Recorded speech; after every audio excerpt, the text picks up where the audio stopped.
Muchas gracias, alcalde. Y tal como lo expuso el alcalde, el cómo desarrollar este desafío no da lo mismo. Y es por eso que queremos invitar a una breve charla, digamos, que de presentación de este desafío a Pablo Silva, bajo el concepto de regeneración urbana, las ermitas, una regeneración participativa.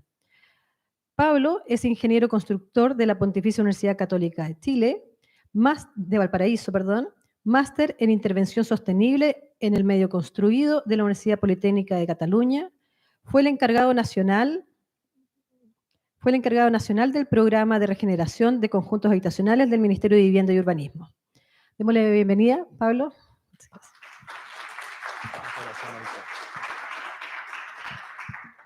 Bueno, muchas gracias, muy buenos días y muchas gracias por acompañarnos, alcalde. Muchas gracias a Pablo, a toda la AOA y también a Guillermo Rolando, ex subsecretario de Vivienda, que también nos acompaña hoy día, pero también para comentar luego, ¿no es cierto?, de cómo va todo esto ya. Por supuesto, don Cristian Undurraga, que como decía Pablo, desde el primer día que lo fuimos a molestar, tempranito en la mañana, se puso a disposición del trabajo y la verdad que para nosotros nos da muchas ganas también para seguir trabajando. Oiga, mire, lo que les quiero contar brevemente en 20-25 minutos es qué estamos haciendo y cómo lo estamos haciendo.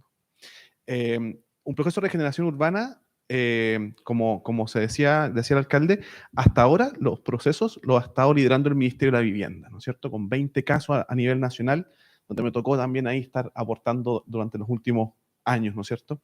Pero ahora lo estamos haciendo desde un municipio y la lógica es distinta porque es desde otro nivel del Estado, pero con cosas distintas, ¿no es cierto? Aquí vamos a empezar un poco a contar cómo va todo esto. Un poco el contexto, ¿no es cierto? El barrio Las Ermitas y Bicentenario es un barrio que está ubicado en la ribera sur del río Mapocho, en la comuna de Barnechea, por cierto, y está ubicado desde un poquito más abajo de la Plaza San Enrique hasta el puente La Dehesa. Son 4 etapas, las 3 primeras son de Undurraga de Bes, y la etapa cuarta, que es la que está acá al final, es una etapa de Elemental. Y aquí vamos a ver el detalle. Son 4 etapas entonces, son 27 manzanas, 1.441 viviendas, viviendas unifamiliares y colectivas. Las viviendas tienen una superficie entre 46 y 69 metros cuadrados. Las de 69 metros cuadrados son las de la última etapa. Y están bordeadas por un parque lineal que lo acompaña durante todo el desarrollo junto al río Mapocho de 6,2 hectáreas. El proceso de regeneración, entonces, es un proceso que se desarrolla por fases. Y aquí, cuando conversamos con el alcalde la primera vez, nos pusimos de acuerdo que teníamos que ser súper respetuosos también de este proceso, ¿no es cierto? Y no por querer, ¿no es cierto?, así rápidamente las soluciones íbamos a dejar de tener el tiempo para poder sentarnos y planificar correctamente esto. Este proceso tiene 4 etapas, así lo hemos definido. La primera etapa le llamamos inserción en el territorio, y esta etapa tenía que ver con que que este equipo existiera, ¿no es cierto? Y que además tuviese una oficina en el medio del barrio, ¿cierto? Le pedimos al alcalde, ¿no es cierto?, el primer día, esta cuestión no va a funcionar si es que no nos instalamos en el medio del barrio a trabajar junto a los vecinos. Así que transformamos una sede que estaba en un uso precario, ¿no es cierto?, en nuestra oficina, y también la compartimos con los vecinos en sus actividades comunitarias permanentes. Así que estamos ahí todos los días, ¿no es cierto?, en la mitad del barrio con los vecinos, lo cual hace que la pega se vea de una manera completamente distinta. Los vecinos ahora tienen nombre, tienen apellido, tienen cara, tienen historia, tienen maña, ¿no es cierto? Y tienen mucho cariño también para entregarnos. Esa fase, por supuesto, ya terminó en julio del año pasado. La segunda fase era ya ponerse a trabajar, ¿no es cierto?, la fase de elaboración del diagnóstico integrado. ¿Y qué quisimos hacer en esta fase? Primero, el diagnóstico integrado tenía que hacer un trabajo municipal y no del equipo de regeneración. Y esa fue la primera cosa que quisimos transmitir potentemente a todas las direcciones municipales. Ahí los citamos a todos los directores municipales y les dijimos, mira, tenemos que diagnosticar este barrio. Y tenemos una serie de formas de hacerlo. Pongámonos de acuerdo en una. Para que además este proceso de diagnóstico no fuera un proceso del equipo de regeneración, sino que sea un diagnóstico del municipio y que sus resultados sean para uso colectivo en cada una de las áreas que el municipio desarrolla. Y fue así como definimos que el diagnóstico lo íbamos a realizar en 8 ámbitos, que los definimos de manera colectiva. El primero de ellos era la caracterización social, cultural e identidad del barrio. El segundo, equipamiento. El tercero, espacio público.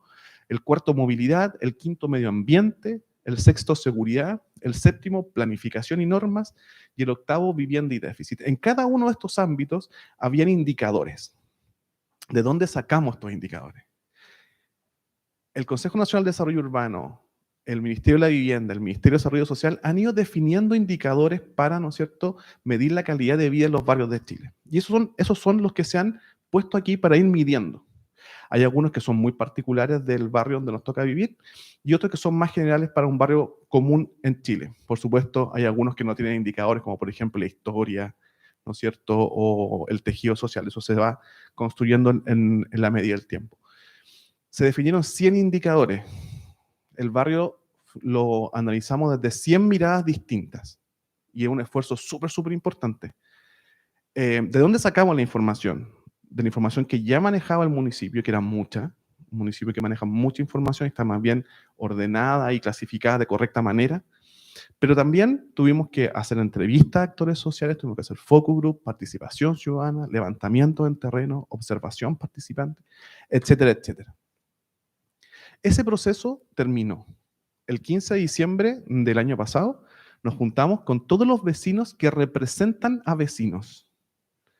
Las juntas de vecinos, propiamente tal, los clubes de adultos mayores, el centro alumno del colegio, el centro apoderado, ¿no es cierto?, las tías del jardín que están al lado de nosotros, los carabineros, los bomberos, las agrupaciones culturales, todos ellos que habían participado de este proceso diagnóstico el 15 de diciembre fueron a decirnos, mira, ¿sabes qué? Lo que hiciste y la información que nos presentaste nos parece que es correcta.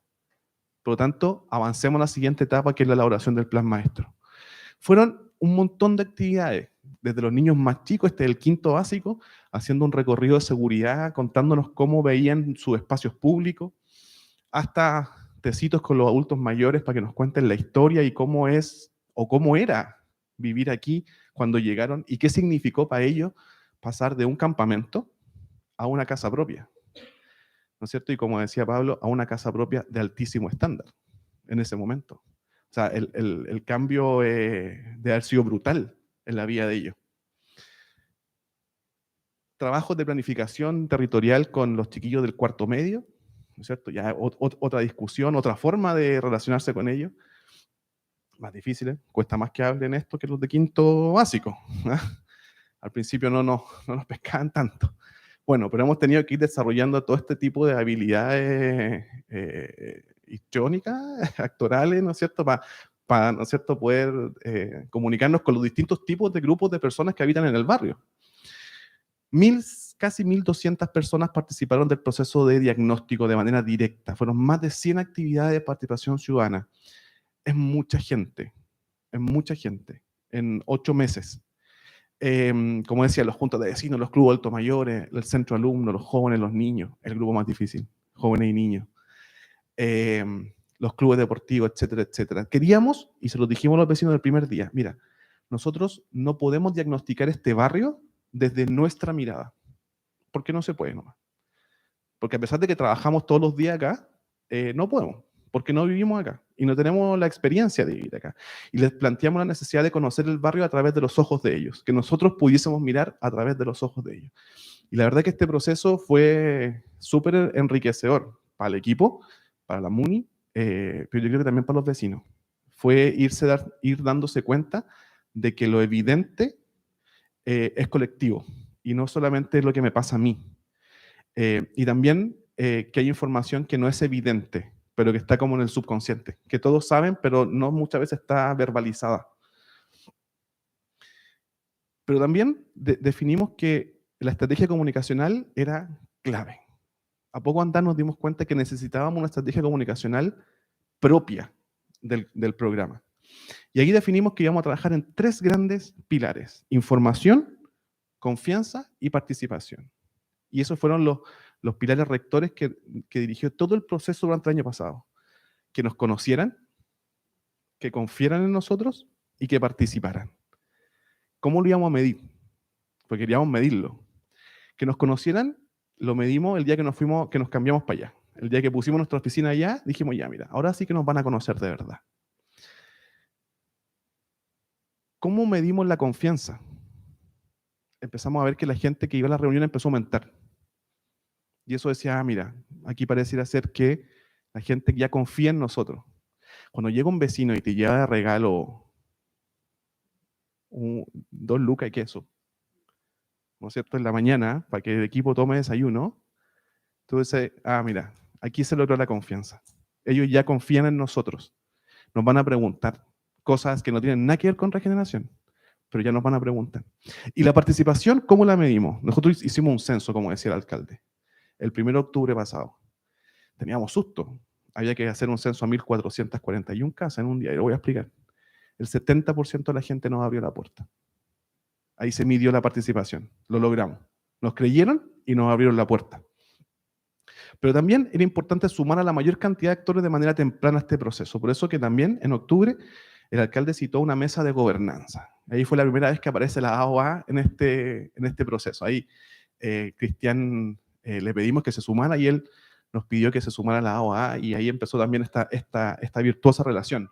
En esta mesa estaba el Ministerio de Transporte, el Ministerio de la Vivienda, estaba el Gobierno Regional de Santiago, otras, ¿no es cierto?, asociaciones, estaba la Corporación Ciudades, estaba otra más que se me olvida. Aquí está.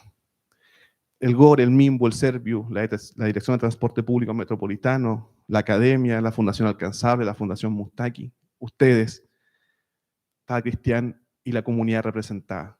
Este día nosotros le comunicamos a la ciudad que Barnechea había decidido embarcarse en esto y que necesitábamos de todo. Y la verdad que, aunque pudiese parecer muy formal esta instancia y muy como parte del check, ¿no es cierto?, que se tiene que hacer, ha sido súper beneficiosa. La cantidad de líneas de acción que se han ido desarrollando a partir de esto ha sido bastante virtuoso. Trabajo con el Ministerio de Vivienda de manera permanente hasta ahora, por supuesto con ustedes, con el gobierno regional, con transporte público metropolitano, ha ido dando frutos en cada una de las instancias que hemos ido construyendo. El censo. Este para nosotros fue el gran desafío del año 22. Necesitábamos entrar a 1.441 casas en un día. Un día que no era feriado, ¿no es cierto?, como el censo, y que no era obligatorio abrir la puerta, no como en el censo. Y la verdad que hicimos un despliegue, como decía ahí el alcalde, 233 funcionarios municipales que de manera voluntaria, un día sábado, decidieron ir a ayudarnos a hacer este censo.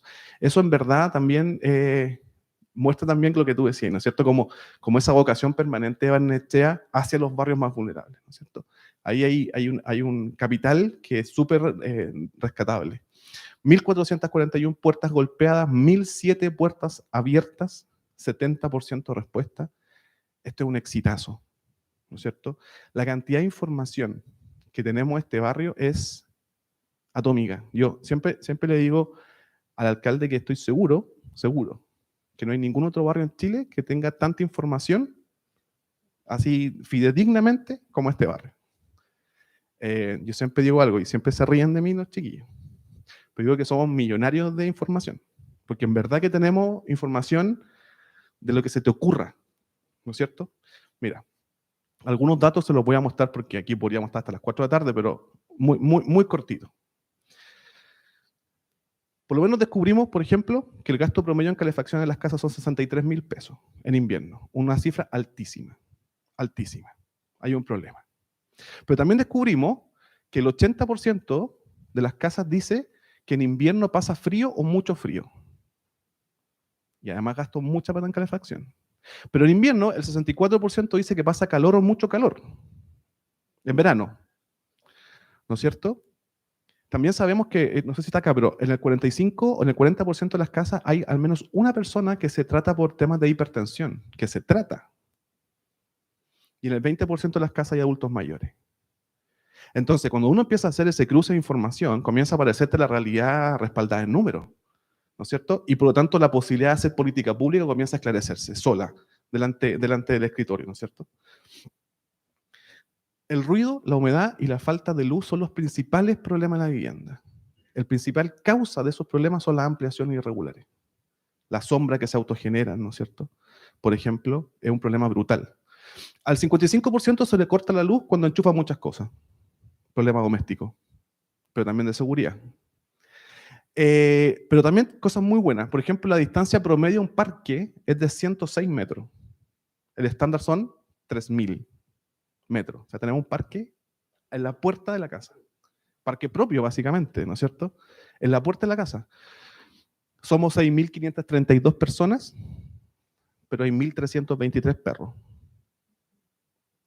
Que es bastante más serio que anecdótico, ¿no es cierto? Porque los barrios se deterioran cuando hay animales que están sueltos sin el debido cuidado y se comienzan a estigmatizar.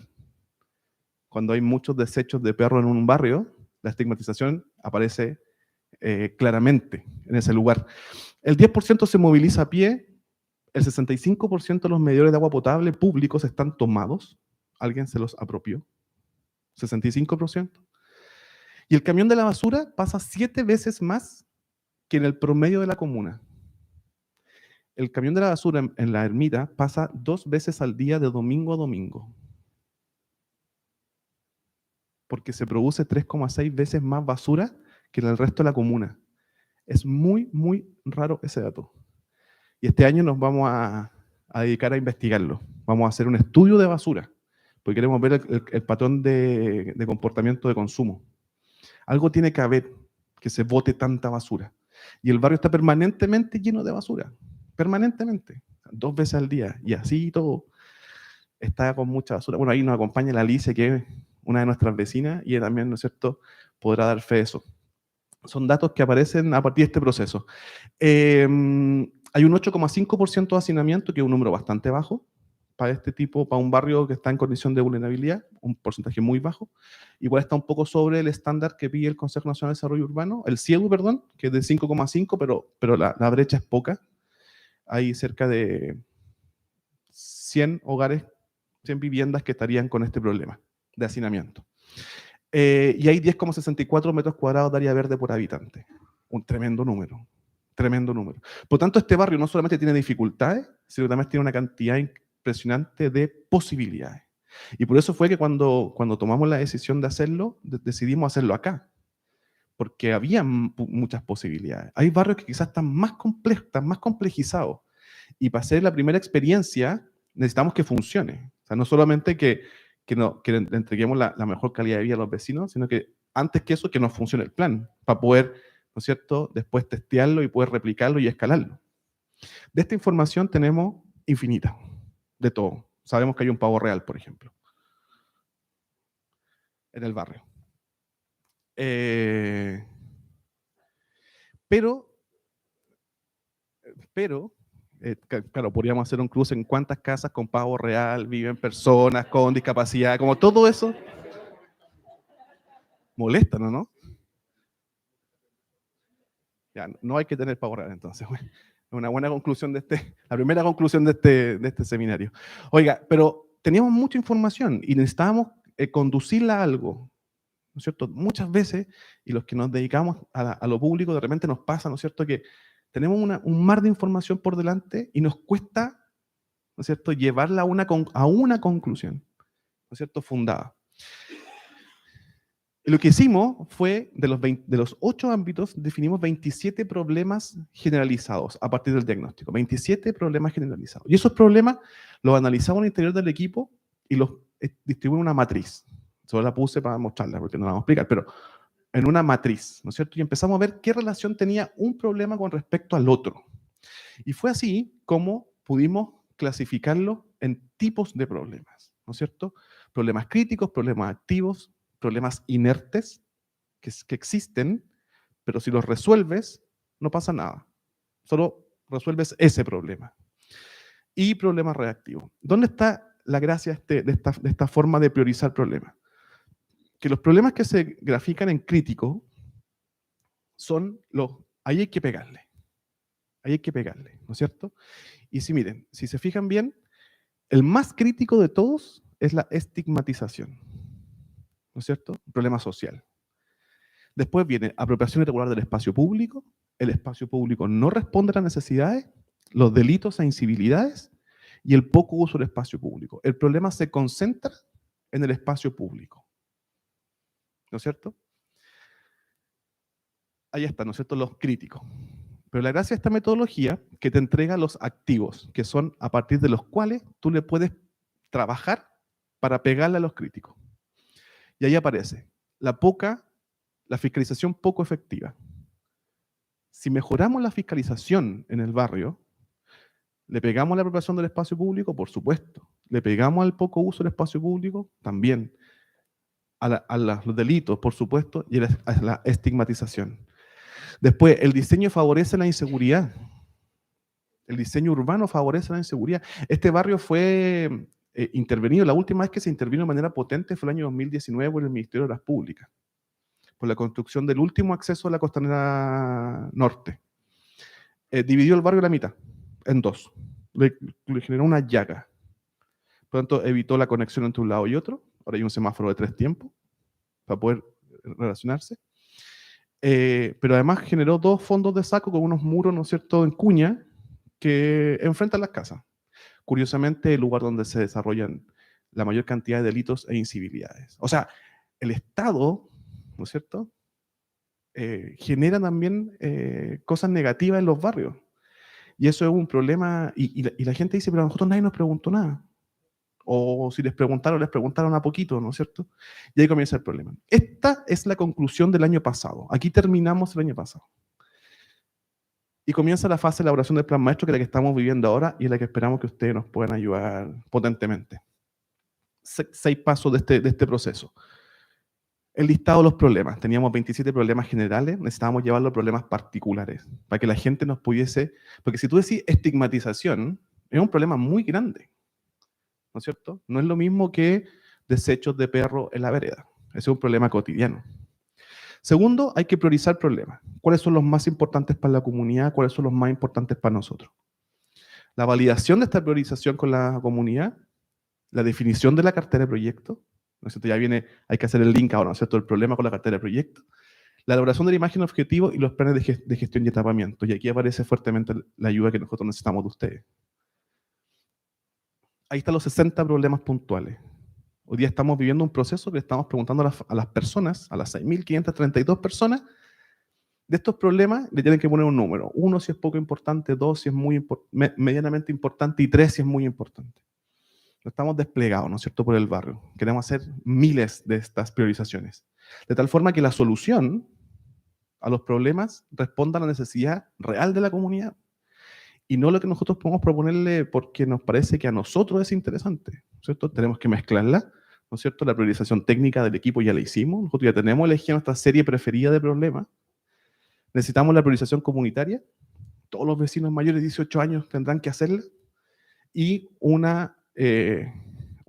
una estrellita, ¿no es cierto?, los super problemas, que son los que están del diagnóstico del año pasado, ¿no es cierto?, los super problemas. Mira, aquí tenemos un croquis de Cristian, que se lo robamos una vez, pero así se conceptualizaba el barrio el año 95, los primeros bosquejos. Han pasado 28 años, ¿no es cierto?, desde este día. Así era el barrio el primer día, cuando se construyó, la primera etapa, el año 1998. Y así está ahora. El barrio evidentemente se ha deteriorado, y comienzan los problemas no solamente físicos, sino que los problemas sociales asociados a esto, ¿no es cierto? El que no puedan pasar autos por la misma calle, claro que es un problema, porque es todos los días y a cada rato. Y cuando tiene que entrar un vehículo de emergencia, peor, ¿no es cierto? Así está el barrio hoy día. Esto es lo que vemos de manera aérea. Aquí vemos la apropiación irregular del espacio público, vemos la cantidad de autos brutal, ¿no es cierto?, que está al interior de los pasajes, que son peatonales, ¿no es cierto?, originalmente. Temas de seguridad al interior de las manzanas, cortafuegos, ¿no es cierto? O sea, todos esos problemas, esa sumatoria de problemas, hay que comenzar a darle forma, pero hay que elegir alguno por cuál partir. No podemos partir por todo, es imposible. Y como decía el alcalde, este es un problema extremadamente complejo. extremadamente complejo. Por lo tanto, la decisión política de llevarlo a cabo y la decisión técnica de asistir a esta decisión política es fundamental. La única forma de que este proceso se mantenga en el tiempo, ¿no es cierto?, a pesar de los vaivenes, ¿no es cierto?, de la política, es que las personas que allí viven estén muy comprometidas con el diagnóstico y con el plan maestro. Que no sea un diagnóstico de la MUNI, que no sea el plan maestro del equipo de la MUNI, ¿no es cierto? Tenemos que trabajar para que el plan maestro sea el plan maestro del barrio, que ellos concibieron como propio. Y es la única manera de poder, ¿no es cierto?, hacer que este proceso, que además de ser complejo, es extremadamente lento, se mantenga en el tiempo y se pueda llevar a concretar. Hoy día, lo que viene, los 8 ámbitos, ¿no es cierto?, vamos a tener problemas, los vamos a priorizar, y en cada ámbito vamos a tener proyectos y acción. Hoy día le hemos pedido a todas las direcciones municipales, le hemos entregado a cada una de ellas una carpeta donde están diagnosticados todos los problemas que atañen a su dirección municipal, ¿no es cierto?, con la data, ¿no es cierto?, cómo se respalda ese problema, y estamos trabajando para que en conjunto poder entregar, ¿no es cierto?, un plan maestro por cada una de las direcciones municipales para poder atacar el problema de deterioro acelerado que tiene el barrio de manera integral. Todos juntos a la misma vez. Porque la única forma de poder frenar, ¿no es cierto?, este proceso. La gente cree en un 70% que el barrio está peor que hace 3 años. Y en un 60% creen que en 3 años va a estar peor que hoy día. O sea, el barrio va así, según la apreciación de los vecinos. Si no logramos detener el problema para poder levantar la nariz, el riesgo de que el barrio, ¿no es cierto?, choque contra no poder salir adelante quizás.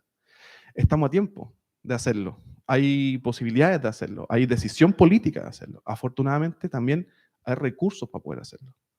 Pero necesitamos actuar pronto y con decisión. Este convenio que se acaba de firmar, ¿está bueno eso?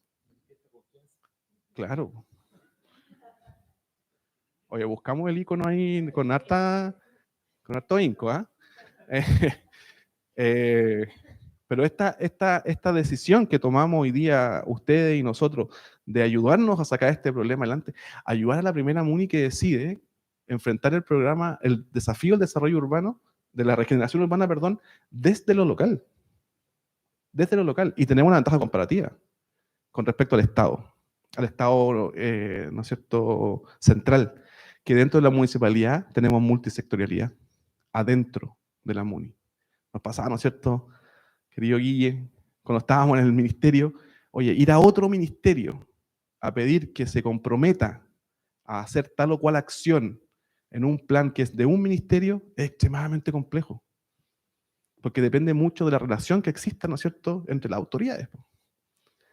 Pero en cambio en la MUNI tenemos la posibilidad de hacerlo porque está todo dentro del municipio.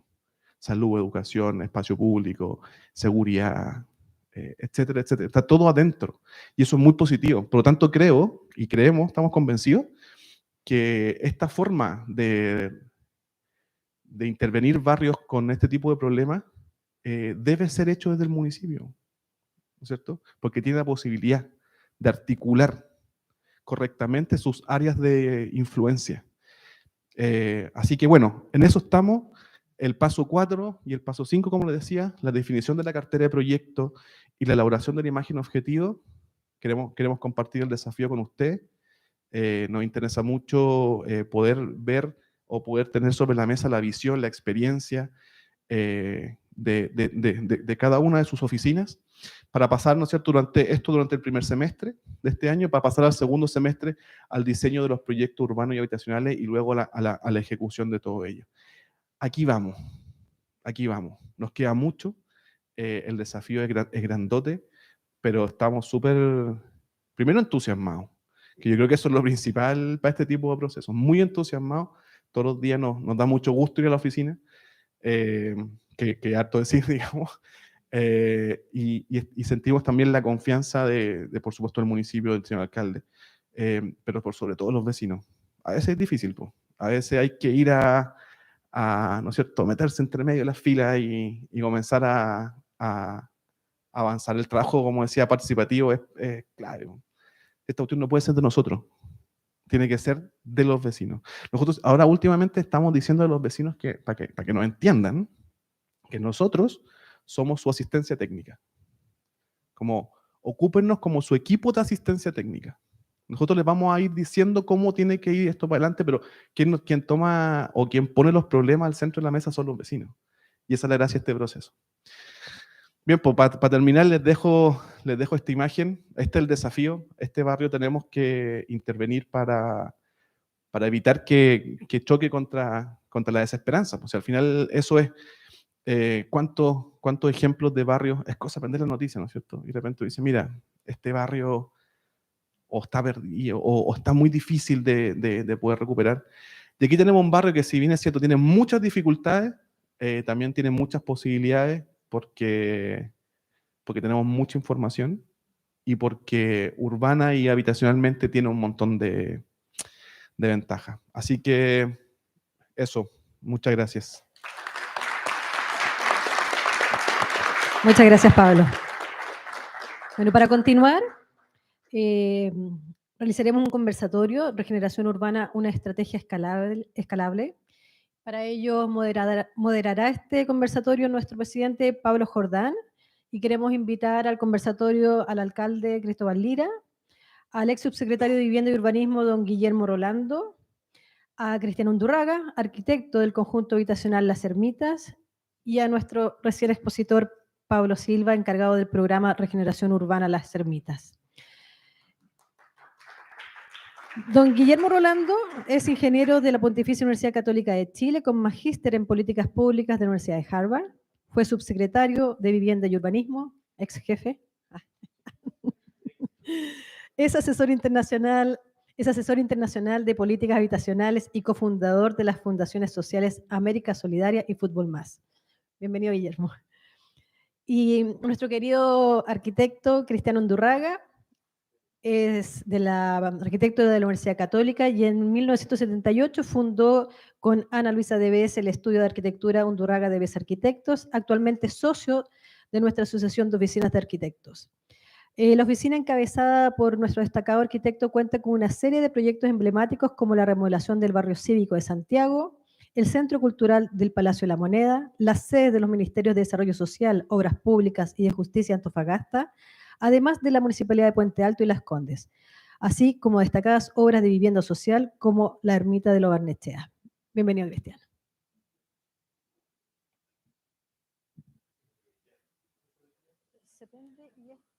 ¿Aló? ¿Sí? ¿Está prendido, no? Sí. Estamos encendidos. Bueno, gracias por la presentación, ¿eh? Extraordinaria, porque además motivacional, remarca, no sé, llamarlo la vocación que hay detrás de este proyecto. O sea, realmente hay como un encantamiento con la capacidad de hacer, no solo en la espalda financiera del municipio, probablemente. O sea, tiene mucho más que ver con la sensibilidad personal y con el equipo que he logrado conformar. Y ese mensaje, que es en sí social, es también político en el buen sentido y el más noble en los sentidos de lo político. Y es bien emocionante escucharte, así que nos sentimos convocados en ese sentido. A mí me dieron un cuestionario, me dieron un torpedo aquí, pero que la idea es hacerlos reflexionar, más que sobre el proyecto, sobre la mirada que cada uno de ustedes tiene en relación a este tipo de iniciativas. Corresponde, por razones de protocolo, que la primera pregunta se la hagamos al alcalde, ¿no es cierto? Y creo que en la exposición de Pablo vimos una importante presencia de la comunidad en el proceso de diagnóstico y propuesta. Desde la perspectiva del gobierno municipal, de la perspectiva de un alcalde, de un director de orquesta de una comuna tan interesante como Lo Barnechea, ¿cuál es la mirada de la incorporación de la comunidad en estos procesos? ¿Cómo la sientes que este proceso lo recoge?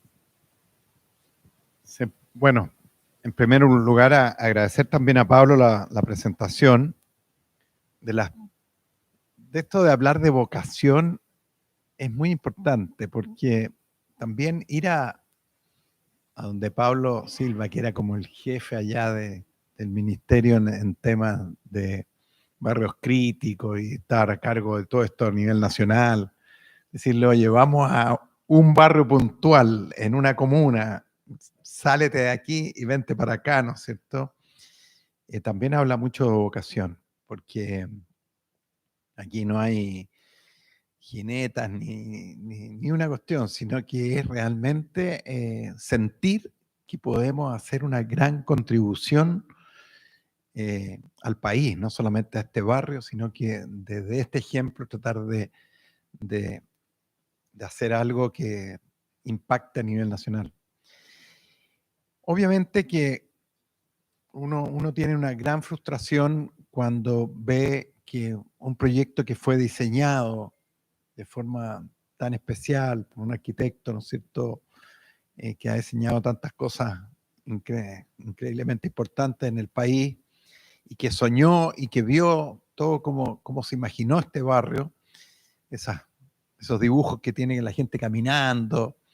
Es muy frustrante ver que se nos está arrancando las manos y que la gente se está, en vez de todo esto que diseñó el arquitecto del espacio urbano, no, a encerrarse dentro de las casas por problemas de seguridad, por problemas de desconfianza, ¿no es cierto?, por problemas de sobrevivencia y no pasar malos ratos, además, porque uno hoy día, lo que dicen los vecinos, usted le llama la atención a alguien de algo que no está haciendo bien y le va a llegar una tremenda pachotada encima, digamos, ¿eh? Entonces, nadie puede corregir a nadie, nadie puede decirle, oiga, no lave el auto con la manguera porque estamos con una crisis hídrica. ¡Uf! Ya la grande, digamos. Entonces, es muy frustrante esto. Y es por eso que lo que esperamos aquí es tratar de construir, y lo hemos hablado con ellos, tratar de construir algo que podamos participar todos. Sabemos que la gran mayoría quiere un barrio ordenado, quiere un barrio limpio, quiere un barrio donde se respete uno al otro, donde seamos amables, cooperadores con los vecinos. Sabemos que la gran mayoría quiere eso, pero no lo expresan porque nadie se atreve. Entonces, ¿quiénes dominan el barrio? Los que se atreven a expresar las cosas y que son violentos y con mucha personalidad. Y en fondo, unos pocos se toman el barrio. Entonces, lo que estamos tratando de hacer aquí es que realmente esa participación de todos los vecinos nos permita tener la fuerza para decir, no, si tenemos que andar en este camino, tenemos que crear una nueva cultura de respeto, de apoyo, de empatía con el vecino. Entonces, construir ese tejido social verdadero, digamos, ¿no? Y para eso está este grupo, por eso que no son solo arquitectos, sino también hay sociólogos y hay distintas profesiones, es tratar de entusiasmar a todo este barrio a que vayamos caminando hacia allá y de paso, lógicamente, como ya más bien una herramienta para lograr esto, es hacer ciertos proyectos de confianza y hacer ciertos proyectos que la gente diga, qué lindo lo que hicieron, ¿no es cierto? Oye, realmente esto es bueno, realmente esta gente sabe, ¿no es cierto? Hoy nos está acompañando, están poniendo plata, están haciendo...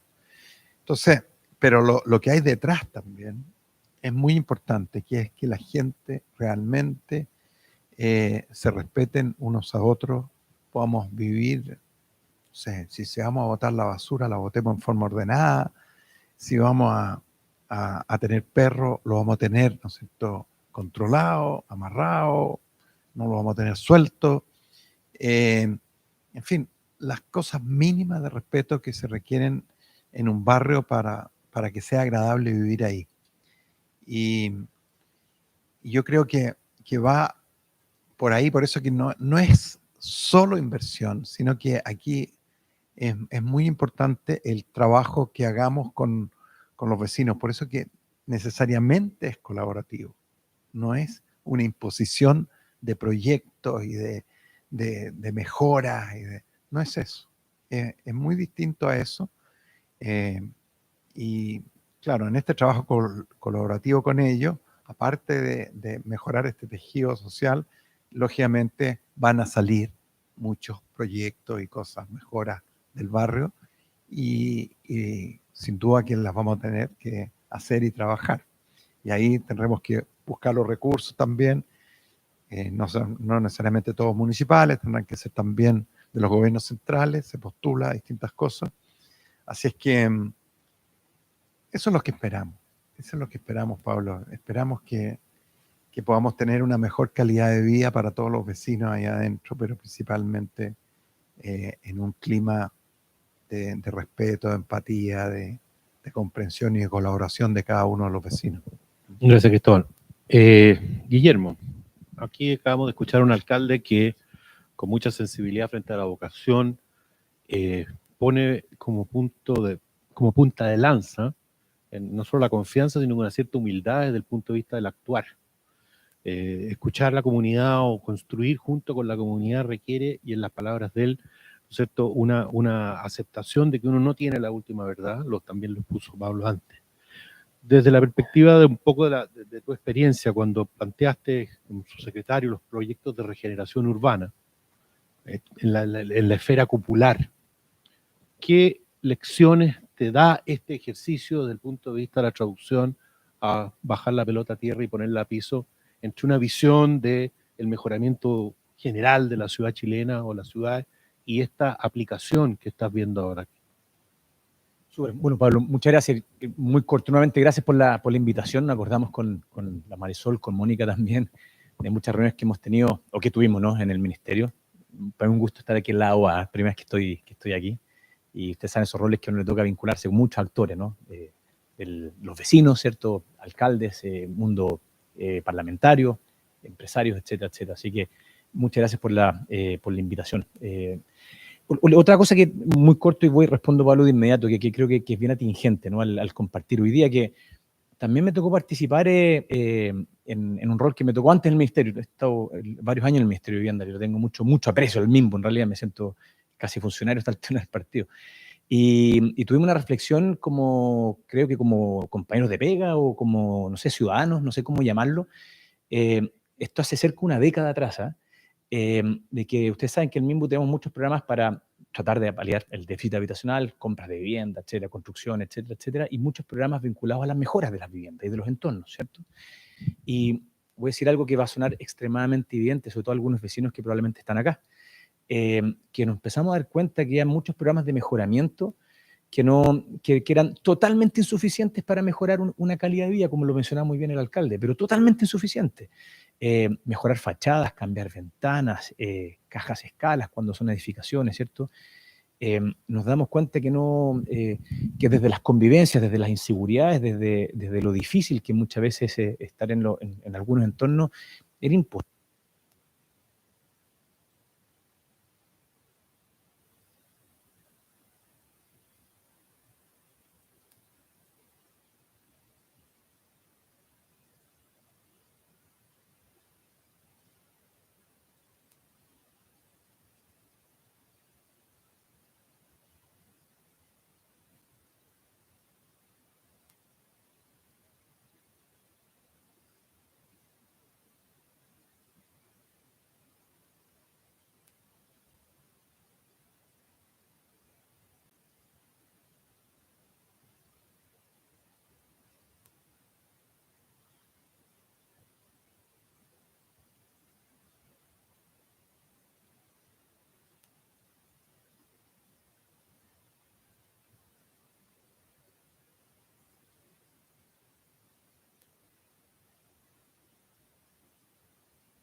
Ahí sí, ahí se escucha, ahí se escucha mejor, perfecto.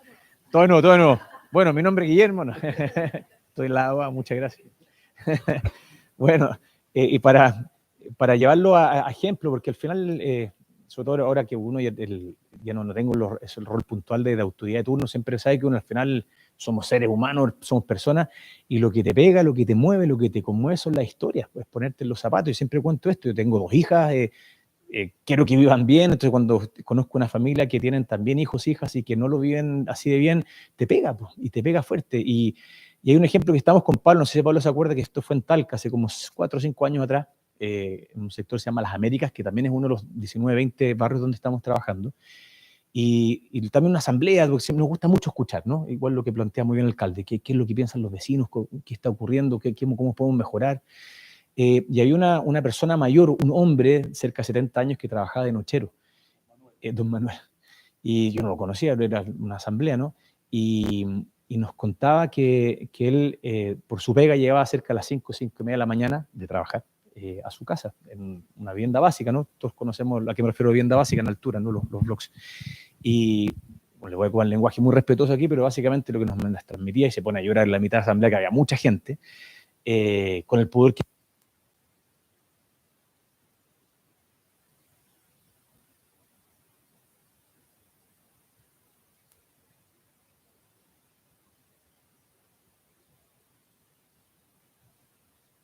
Y ahí está de nuevo el olor, ¿no? Ahí ya, vale, voy a hablar un poquito más fuerte. Y esas cosas claramente, o sea, es imposible lo que uno cuenta, imposible volver a tu casa, seas autoridad, no seas autoridad, seas vecino, vayas pasando de turno, ¿no? Y como que te dé lo mismo, es imposible. O sea, como, chuta, era la edad que podría haber tenido mi padre, no me hubiera gustado ver a mi padre si hubiera seguido vivo a esa edad, o sea, te pegan, te duele. Y por eso es que creo que le ponemos mucho empeño a todos estos proyectos. Y solo aquí nuevamente felicitar obviamente por todo el esfuerzo que está haciendo. Creemos profundamente en que tiene que ser escuchando a los vecinos, y tal vez un punto muy corto, y ahora paso de inmediato el micrófono, que ahora me voy hacia el otro lado, a una mirada más práctica. Obviamente uno tiene todas las partes inspiracionales, pero también, por los trabajos que nos toca, estrategia, recursos, financiamiento, que las cosas se cumplan, transparencia, etcétera, etcétera, ¿no? Que yo sé que todos compartimos muchas de esas cosas. Sí, un aprendizaje que es bien importante para transmitir. Uno de los errores, y ocupo nuevamente esa palabra, que tenemos hasta el día de hoy en el programa de regeneración del ministerio, es que nos demoramos mucho en este programa, pero mucho. Nos demoramos 2 años, estoy poniendo muy genérico, en diagnosticar, 2 años en diseñar.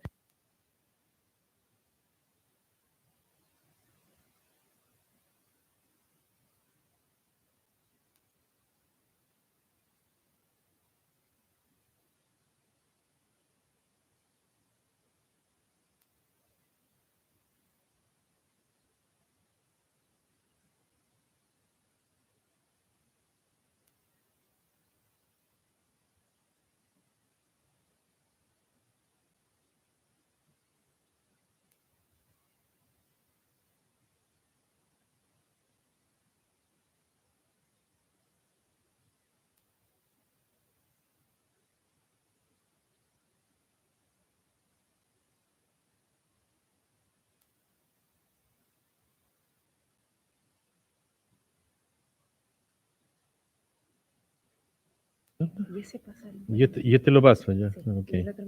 Y eso lo devuelven, ya. Solo Cristiano Undurraga para que pase los problemas que tenga que enfrentar. Porque, gracias Rolando, porque, Guillermo, porque la mirada, la traducción de políticas públicas y la bajada a terreno es muy necesaria de hacerla, y hay que tener harta humildad para reconocer errores, y sobre todo traducir los errores en revisiones de las políticas.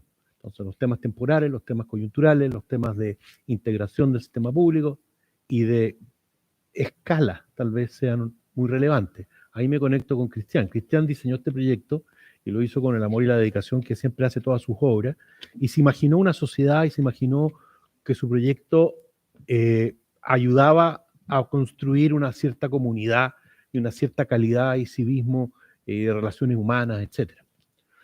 Cuando vino Cristian al directorio, me dijo, Pablo, urgente.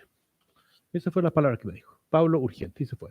Porque se dio cuenta del cambio enorme que había vivido. Y me dijo, no, esta cosa tiene que ser una cosa mucho más bonita y más integral. Bueno, la pregunta, Cristian, es ¿cuál es la importancia de la adaptabilidad en el diseño? los arquitectos diseñamos y pensamos siempre que tal vez que las cosas duran para siempre en la forma en que están. Estos proyectos y estas experiencias nos están enseñando cosas. ¿Qué aprendes tú como arquitecto frente a estas capacidades? Gracias, Pablo. Mira, lo primero, recordar, digamos, el origen del proyecto, que era una cuestión distinta a lo que la OGUC propiciaba. La línea de edificación, perdón lo técnico, digamos, pero la línea de edificación y la línea de propiedad en este proyecto era una sola. En consecuencia, lo que está entre fachadas era espacio público. Y la vocación nuestra era de recrear, como bien decía Pablo, una suerte de ciudadela con los méritos de la ciudad histórica. O sea, había un cierto romanticismo en la propuesta, ¿no es cierto? Recrear estos pasajes, estas plazas, con este parque que bordea el río, más estupendo colegio, digamos. O sea, era un lugar perfecto para vivir. Pero lo que no, digamos, avisoramos fue que los vecinos no iban a entender el problema y que lo que para nosotros era tan claro como decir, mire, de la fachada hacia afuera es público, para los vecinos no era tan claro. Y no hubo un proceso, y en eso mea culpa personal, y creo que también la autoridad tiene una responsabilidad ahí, no se enseñó a vivir en comunidad ni a explicar las ventajas, ¿no es cierto?, de esta claridad entre la fachada como ente que separaba lo público de lo privado con claridad total. Entonces, yo creo que el tema es que estos proyectos, en esa época no había participación ciudadana. Uno venía como el barón Osman, digamos, y propiciaba estos grandes ejes y plantaba estos 1000 árboles y pensaba que todo el mundo iba a desfilar por ahí, digamos, ordenadamente, y la verdad, bueno, que eso es muy utópico, y afortunadamente hemos evolucionado, y hay procesos de participación, pero yo creo que lo más relevante no es la arquitectura, sino cómo enseñamos a vivir en comunidad. Yo creo que ese es el problema de fondo, porque no sacamos nada con propiciar una arquitectura que de alguna manera induzca a una vida comunitaria si no sabemos vivir en comunidad. Entonces ahí hay un choque que tenemos que subsanar. Yo creo que el principal desafío hoy día es sociológico. Tenemos que ser capaces de aprender a vivir en comunidad, entender que el espacio público es el espacio de todos, que somos seres, eminentemente seres sociales, y que tenemos que respetarnos, ¿no es cierto? Entonces ahí hay un desafío tremendo que me parece que, no sé en qué instancia, como lección, digamos, para los arquitectos, en qué instancia del proyecto lo incorporamos, si en el diseño, pero de todas maneras tiene que haber un proceso posterior. Nosotros acabamos de terminar un proyecto en Santiago, un pequeño proyecto en Santiago, al sur de Avenida Mata, donde la EGIS que auspicia el proyecto sigue con la comunidad enseñándoles a vivir. Yo estuve, un proyecto que tiene 2 años, a los 2 años la ermita ya presentaba deterioros importantes, pero estuve en este proyecto pequeño, son 60 viviendas en Santa Rosa, al sur de Avenida Mata, y no podía creer todas las cortinas, un proyecto blanco, muy de esta onda, pero todas las cortinas blancas. Y siempre, ¿qué les pasó a esta cosa? Habían consensuado que tenían que tener el proyecto bonito, que tenían que tener cierto tipo de plantas, cierto tipo de maceteros, y que eso les valorizaba, ¿no sé? Pero había una conciencia de comunidad porque hubo una EGIS que continuó con el proyecto enseñándoles a vivir comunitariamente. Gracias. ¿Me complementas? No. No, deja ayudarte. Ah, no, pues yo tengo micrófono, estoy como Chayanne. Es que la pregunta que quería hacerte a ti, sí, a lo mejor con tu complemento, es ¿cuál es la percepción que ustedes como gestores y habitantes hoy día del proyecto ven de esta necesidad de un administrador, de un gestor de lo colectivo, de un referente conductual, de un juez de policía súper local, como chiquitito? ¿Cuánto hay de un aparato administrativo en los requerimientos que la población ha manifestado? No sé si tu complemento iba por ahí. No, pero qué buena pregunta. Sí. Es una buena pregunta y uno tendería a responder rápidamente que sí. Pero yo creo que con una breve reflexión la respuesta no debería llevar a un no. Yo creo. Porque finalmente es la vida tuya. Y no puede estar el Estado rigiendo tu vida. ¿No es cierto? Aunque uno de repente se tienta. Dice, oye, mira, hagamos esto para que la gente haga tal cosa. O vamos a hacer esta otra cosa para que se comporten de esta manera. Pero la verdad que eso no es así. Y nunca es así. Por lo tanto, yo creo que la presencia del Estado tiene que estar más bien en la conceptualización de cómo queremos que sea el barrio y no en la administración de este. Porque si no te convertí en una sociedad que ya sabemos cuáles son. Entonces, creo que el desafío sociológico, como decía Cristian, es ver cómo hacemos que este barrio responda a las necesidades del 23 de las 6.532 personas que viven ahí. Y ese desafío es súper complejo porque finalmente cada uno quiere algo distinto, primera cosa. Pero sí hay cosas comunes. Y yo creo que antes de definir el proyecto, que estoy seguro que siempre van a ser buenos proyectos, habiendo buenos profesionales, siempre van a haber buenos proyectos. Pero si es que no se logra encontrar como el sustrato para que ese proyecto funcione, cualquier cosa, una plaza, un centro comunitario, lo que sea, da lo mismo. Si no hay sustrato para que eso funcione, va a ser un poco de cemento, ¿no es cierto?, con alguna cercha y poco más. Y porque los vemos en los barrios de Chile. Los equipamientos comunitarios tienden a deteriorarse, muchos, algunos no. Y habrá que quizás buscar esa experiencia. Y para complementar lo que decía Cristian, de la participación ciudadana en los proyectos de vivienda, el dato es súper técnico, pero cuando se construye la etapa 1, ahí Guille también, se construye bajo el decreto 62, que no contemplaba la participación de los vecinos. No existía la participación ciudadana. Eso recién aparece en el decreto 174, ¿no es cierto? Aparece el PHS, ¿no es cierto? El Plan de Habitación Social, y hoy día el decreto 49, el Plan de Acompañamiento Social. Y qué relevante cómo seguramente un párrafo en un decreto, ¿no es cierto?, condiciona la vida 25 años después. Y eso también hay que tenerlo súper presente para ver cómo planificamos la vida en 25 o en 50 años más. Muchas gracias. Bueno, era mejor lo tuyo que lo mío.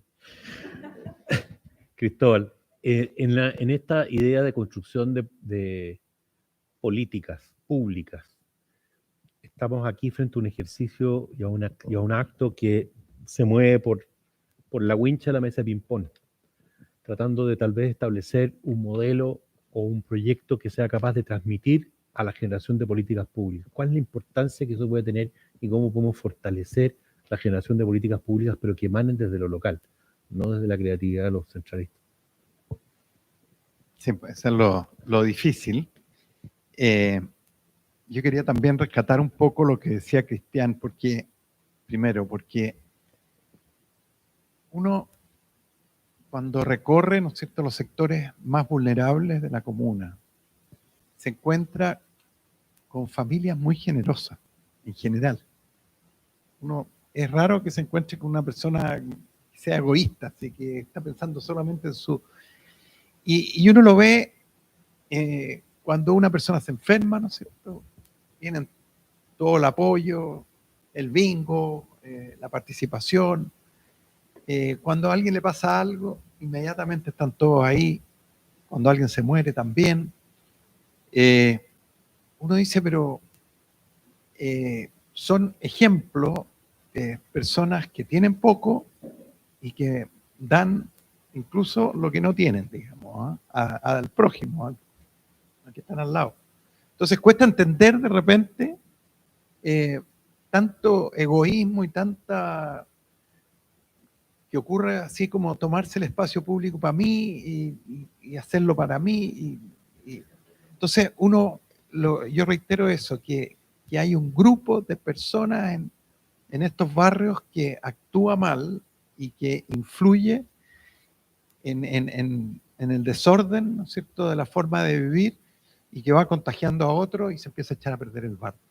Entonces, qué importante eso de la educación, de aprender a vivir en comunidad, estamos viviendo en proyectos que están naciendo ahora. Nosotros tenemos un Juan Pablo II con 140 viviendas que estamos pronto a entregar.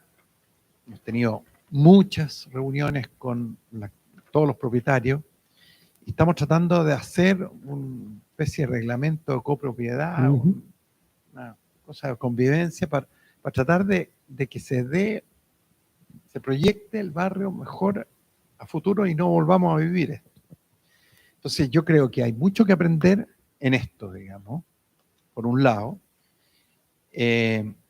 y aprovechar justamente de poner un ejemplo, como el caso de las ermitas, y tratar de hacer este cambio, que como dije, no necesariamente son obras todas físicas, sino que hay mucho del tejido, y por eso que además nosotros esto de la multisectorialidad que hablaba Pablo, es muy real, porque aquí necesitamos el tema de salud, necesitamos el tema de educación. Por ejemplo, en vez de que la carrera sea ser soldado de la droga, que paga muy bien y que me permite quizás dejar el colegio en segundo medio, en tercero medio, y empezar a ganar plata. Y muy bien, en vez de ese camino, nosotros hoy día hemos hecho un convenio con la Universidad del Desarrollo para preparar las 5 pruebas que tienen que dar a final de año. Y le vamos a ofrecer a la totalidad de los jóvenes de la comuna, de colegios privados, municipales y subvencionados, asistir a este programa de preparación de las 5 pruebas. Los vamos a llevar. Desgraciadamente aquí, si uno no es un poquito asistencialista, no es un poquito empujador, no se logra. Por lo tanto, vamos a poner buses y vamos a llevarlos a estas clases para las 5 pruebas y les vamos a decir, prepárense, estudiemos una carrera técnica, estudiemos una carrera profesional. No, es que no recursos. Las becas municipales están abiertas, no se va a quedar nadie por falta de recursos. Entonces, como que hay que mostrar un camino distinto a los jóvenes. Lo mismo que pasa con el deporte, con la cultura. Nosotros estamos hablando mucho de integrar la comuna, tenemos 2 mundos totalmente distintos. No hay nada que nos integre más que la cultura y el deporte, finalmente. Entonces, lo que estamos tratando de hacer es que el programa incorpore todas estas cosas. O sea, no es una cosa netamente arquitectónica, urbana, así es trabajar con las personas que viven ahí, porque lógicamente que no han tenido toda la oportunidad de prepararse o de estudiar o de oportunidades para participar en algún grupo deportivo, en algún grupo musical, folclórico, lo que sea. Dar esas oportunidades. Yo creo que es así como tenemos que construir un ambiente ahí adentro muy distinto y que realmente esto lo podamos escribir, por eso la importancia, ¿no es cierto?, que le pedía a Pablo, vamos escribiendo todo, porque tenemos que transmitirlo. Si logramos tener éxito aquí, esto va a ser un ejercicio realmente hecho desde un gobierno local que está con los pies. No digo que el ministerio esté muy alejado, pero lógicamente que un gobierno local está todos los días ahí, digamos. Entonces, lógicamente que tiene una visión mucho más práctica y más real de lo que está ocurriendo, lo está viendo a diario, digamos, ¿no? Así es que así lo veo yo, lo veo como una posibilidad enorme de hacer una gran contribución a mejorar estos barrios críticos y donde estamos más que formando jóvenes, deformando jóvenes muchas veces y que nos influyen mucho en todo lo que ocurre en el país. Gracias, alcalde. Guillermo, Volvemos atrás. Regeneración urbana es un capítulo que estamos conquistando en estas políticas públicas nuestras. Una pregunta que surge, está aquí, pero que surge de esta conversación muy evidentemente es cuánto valor le asignas o se le debe asignar al plan maestro como figura, pero complementariamente a eso, ¿cuáles son los derivados que podrían contribuir a esto? El alcalde ha mencionado multisectorialidad, la organización social, el testimonio, el registro, un reglamento de copropiedad, si somos copropietarios de las ermitas, que no lo son, pero que podrían serlo figurativamente. ¿Qué otras herramientas no físicas, digamos, podríamos incorporarle a la regeneración urbana a la luz de esta experiencia que se está forjando? Perfecto. Lo primero, Pablo, respecto al que también es bien técnico, pero creo que es muy relevante, sobre todo para la sala aquí, que una de las cosas que nos dimos cuenta es que el por qué nos demoramos mucho, entre otras cosas, ¿no? Pero probablemente ahí con Pablo y con el equipo, el factor que más incidía en las demoras tiene que ver justamente cuando tú ves un polígono, ¿cierto? En este caso, no sé, de 1.300 familias, con todo lo que implica, ¿cierto? La espacialidad, y tú dices, mira, quiero desafectar acá, quiero hacer un parque acá, quiero fusionar estos lotes, o sea, si lo ves caso a caso, eso es ad eternum, ¿no? Y ustedes todo esto lo manejan muy bien también, ¿no? Entonces nos dimos cuenta que era urgente tener las herramientas nuevas, un proyecto de ley, nos fue muy bien afortunadamente, nos costó un mundo, pero se lo muy bien.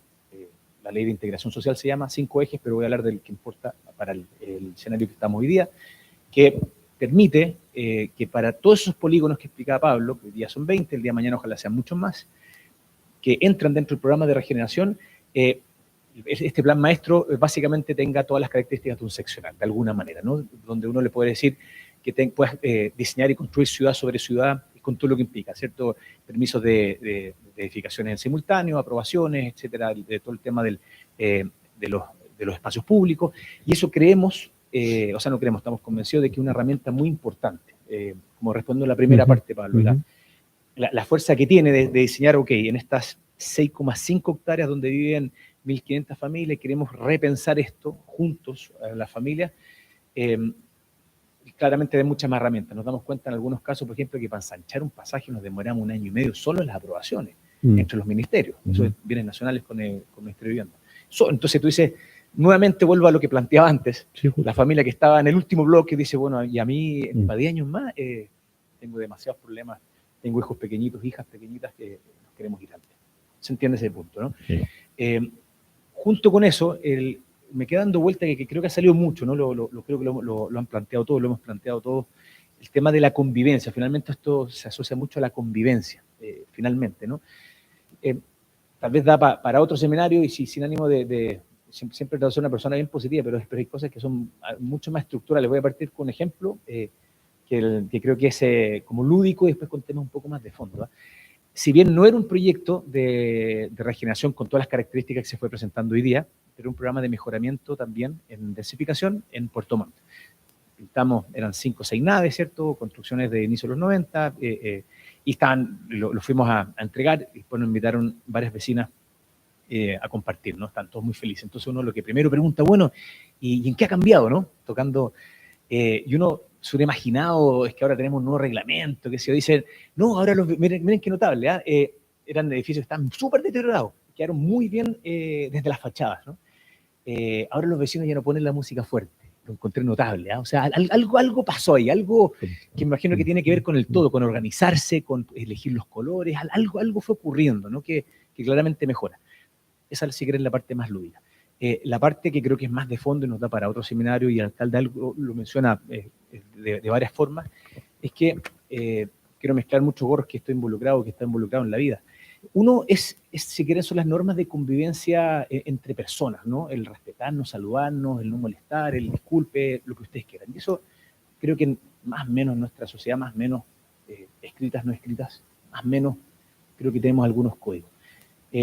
Pero desde otro punto de vista, por ejemplo, voy ahora a los ejemplos desde la adolescencia, cuando uno dice, mira, sabes, querido Juan, tú tienes que estudiar, para estar en primero medio, estás terminando la básica, ahora te vas a un liceo, tienes que estudiar, ya, y porque después tienes que seguir estudiando, ya, y porque después, chuta, para ganar más o menos lo que gana mi padre, cuando el vecino, dos puertas más allá, algo lo menciona el alcalde, pero me hace me recorta 10 años de esfuerzo. Eso es súper complejo. ¿Cómo le ganáis esa cuestión? Pero súper complejo. Y esa persona probablemente te puede saludar también en la mañana y te puede decir buenos días, don Pablo, ¿no? Sí, claro. Y está involucrado en temas que ni él mismo quiere estar, a todo esto, siendo muy joven o lo que tú quieras, ¿no? Y ahí creo que se nos va desarmando esto y se nos desarma muy de fondo y es súper estructural. Entonces, por eso que lo quiero poner como en distintas dimensiones. Yo sí confío mucho, porque me ha tocado observarlo y nos ha tocado trabajar, que por ejemplo, los reglamentos de copropiedad, cuando las personas se juntan, funciona. Cuando uno da esos espacios, la verdad que funciona. Pero si temas estructurales no arreglamos, estamos solo viendo la primera capita de el buenos días. Y la sociedad no es solo buenos días. Se requiere, pero son cosas mucho más de fondo. Por eso que, y esto, ojo, y para terminar así de manera muy positiva, y estos proyectos, y así de bien pensados, sí inciden mucho en que esas cosas de fondo también se vayan arreglando, más otras variables, sabemos, ¿no? Temas económicos, empleo, etcétera, etcétera, que estamos permanentemente discutiendo entre todos. A Cristian, por favor, como última consulta de este panel, que ha sido muy rico a mi juicio. En esta idea de regenerar, los arquitectos tenemos que rediseñar, ¿no es cierto? Uno de los motivos centrales que uno percibe en esta iniciativa es establecer algún mecanismo, alguna idea, alguna fórmula en que rediseñando elementos del espacio público o del espacio privado podamos construir oportunidades nuevas para que esta comunidad se reorganice o prospere. También hay una cuestión que antiguamente usamos la palabra progreso, prosperidad. Y en ese sentido, ¿qué oportunidades ves tú para replantear lo que se planificó en las ermitas y a partir de cuáles ejes serían lo que, como tú lo enfrentarías como arquitecto principal del proyecto originalmente? Mira, hay un tema, o sea, es tan complejo el tema. Nadie pensó, cuando se diseñó la ermita, que algunos de los propietarios iban a tener 2 autos. Nadie pensó que el PIB del país iba a aumentar al doble, entre el origen, digamos, o más del doble. Entonces, el tema del diseño es hasta qué punto, ¿no es cierto?, cerramos el diseño o cuánto lo dejamos abierto para la evolución. Yo creo que ahí hay un tema de aprendizaje. Es cuáles son las puertas que quedan abiertas, cuáles son las puertas que quedan cerradas. Yo creo que la puerta que tiene que quedar cerrada es la puerta del espacio público. Y la puerta que tiene que quedar abierta es la posibilidad, ¿no es cierto?, de la misma manera que tienen mejores ingresos, el país ha crecido, el país ha crecido, bueno, las casas, ¿cómo varían? ¿Cómo resuelven eso? No sé, yo creo que contigo, Pablo, caminando por la ermita, veíamos unas ampliaciones de balcones hechos en pandemia. O sea, la gente que estaba enclaustrada en sus casas, digamos, con el patio trasero completamente atiborrado para ampliaciones y con problemas de iluminación y de ventilación, como tú decías. El patio adelante, ¿no es cierto?, todavía había un espacio, un balcón. Sí, qué buena idea. O sea, qué ganas de... O sea, parte de la regeneración urbana, a lo mejor, está en generar un sistema de balcones, ¿no es cierto?, que le va a dar, que va a ser otra ermita, pero es así la ciudad, digamos. La ciudad tiene que dejar espacio a lo anecdótico, espacio a lo popular, y ahí los arquitectos tenemos que saber dejar que pase. el usuario, ¿no es cierto?, defina también su futuro, y no seamos nosotros los que pensamos que las sabemos todas. Muchas gracias, Cristian. Aprovecho entonces de agradecerle a Cristian, a Guillermo, por supuesto, a nuestro alcalde y a ti, Pablo, por el tiempo que le han designado esta mañana. Creo que nos ha enriquecido mucho, creo que nos perfila un tremendo proyecto. Los vuelvo a felicitar. Sinceramente, creo que estamos siendo convocados y lo agradecemos a una experiencia que es detonante, que es significativa, que es muy capaz de proyectar. Eso, les agradezco a todos. Ha sido una gran mañana en virtud de nuestros propios tiempos. Un agradecimiento a la OA también. Por la disposición. A ver, yo creo que aquí se juntaron, es que esto es clave, cuando se junta el Estado con el privado, pero ambos con vocación social y con ganas de resolver resolver un problema país, las cosas vuelan. Entonces, no solamente es paradigmático el ejemplo que podamos hacer en resolver los temas del enemigo, sino el ejemplo que significa esta manera de asociar. Muchas gracias. Muchas gracias a todos. Los invitamos a un pequeño cóctel para cerrar esta jornada.